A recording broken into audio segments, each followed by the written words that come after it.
حافظ ابن کثیر اور حافظ ابن عساکر رحمۃ اللہ علیہ عبداللہ بن حذافہ رضی اللہ عنہ کا واقعہ بیان کرتے ہیں کہ آپ کو رومی کافروں نے قید کر لیا اور اپنے بادشاہ کے پاس پہنچا دیا۔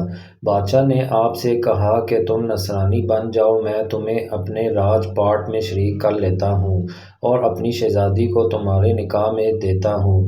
عبداللہ بن حذافہ رضی اللہ عنہ نے جواب دیا کہ یہ تو کیا اگر میں تو اپنی بچات مجھے دے دے اور تم عرب کا راج بھی مجھے سونپ دے، اور یہ چاہے کہ میں ایک آنکھ جھپکنے کے برابر بھی اپنے دین محمد صلی اللہ علیہ وسلم سے پھر جاؤں تو یہ بھی ناممکن ہے۔ بادشاہ نے کہا پھر تجھے قتل کر دوں گا۔ حضرت عبداللہ بن حذافہ رضی اللہ عنہ نے جواب دیا کہ ہاں، یہ تجھے اختیار ہے۔ چنانچہ اسی وقت بادشاہ نے حکم دیا اور انہیں سلیب پر چڑھا دیا، اور تیر اندازوں نے قریب سے بحکم بادشاہ ان کے ہاتھ پاؤں اور جسم چھیدنا شروع کر دیا۔ بار بار کہا جاتا کہ اب بھی نصرانیت قبول کر لو، اور آپ پورے صبر و استقلال کے ساتھ فرماتے جاتے تھے کہ ہرگز نہیں۔ آخر بادشاہ نے حکم دیا کہ اسے سولی سے اتار لو اور پیتل کی بنی ہوئی دیگ خوب تپا کر آگ بنا کر لاؤ۔ چنانچہ وہ پیش ہوئی۔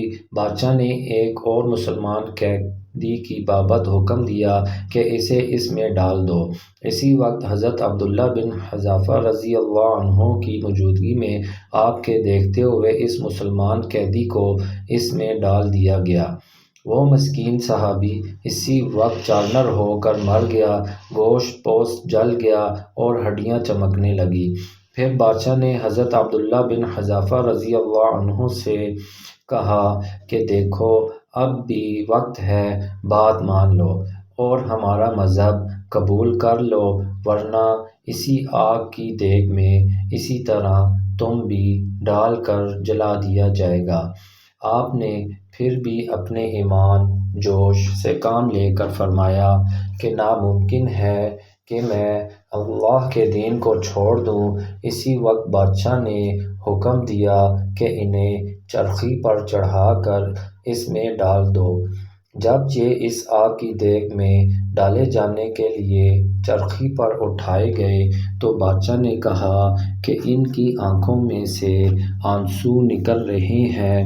اس وقت اس نے حکم دیا کہ رک جائیں اور انہیں اپنے پاس بلا لیا، اس لیے کہ اب اسے امید بندھ گئی تھی کہ شاید اس اصحاب کو دیکھ کر اس کے خیالات بدل گئے ہوں، میری مان لے گا اور میرے مذہب کو قبول کر کے میری دامادی میں آ کر میری سلطنت کا ساجی بن جائے گا۔ لیکن بادشاہ کی یہ تمنا بے سود نکلی۔ حضرت عبداللہ رضی اللہ عنہ نے فرمایا کہ میں صرف اس وجہ سے رویا تھا کہ آج ایک ہی جان ہے جسے اللہ کی راہ میں اس عذاب کے ساتھ قربان کر رہا ہوں۔ کاش میری روئی روئی ایک ایک جان ہوتی، کاش میری روئی روئی میں ایک ایک جان ہوتی تو آج سب کی سب جانیں اللہ کی راہ میں ایک ایک کر کے فدا کر دیتا۔ بعض روایات میں ہے کہ آپ کو قید خانہ میں رکھا اور کھانا پینا بند کر دیا۔ کئی دن کے بعد شراب اور خنزیر کا گوشت بھیجا، لیکن آپ نے اس بھوک پر بھی اس کی طرف توجہ تک نہ فرمائی۔ بادشاہ نے آپ کو بلا بھیجا اور اسے نہ کھانے کا سبب دریافت کیا تو آپ نے جواب دیا کہ اس حالت میں میرے لیے جائز تو ہو گیا ہے، لیکن میں تجھ جیسے دشمن کو اپنے بارے میں خوش ہونے کا موقع بھی نہیں دینا چاہتا۔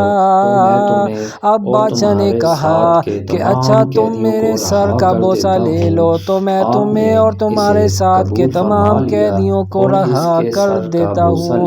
آپ نے اسے قبول فرما لیا اور اس کے سر کا بوسہ لے لیا، اور بادشاہ نے بھی اپنا وعدہ پورا کیا، آپ کو اور آپ کے ساتھیوں کو چھوڑ دیا۔ جب حضرت عبداللہ بن حذافہ رضی اللہ عنہ یہاں سے آزاد ہو کر حضرت عمر فاروق رضی اللہ عنہ کے پاس پہنچے تو آپ نے انہیں بڑے ادب کے ساتھ منبر رسول صلی اللہ علیہ وسلم پر بٹھایا اور فرمایا کہ عبداللہ رضی اللہ عنہ اپنا واقعہ ہم کو سناؤ۔ چنانچہ جب آپ نے شروع کیا تو خلیفہ المسلمین رضی اللہ تعالیٰ عنہ کی آنکھوں سے آنسو بہنے لگے، تو آپ نے فرمایا کہ ہر مسلمان پر حق ہے کہ عبداللہ بن حذیفہ رضی اللہ عنہ کی پیشانی چومے، اور میں ابتدا کرتا ہوں۔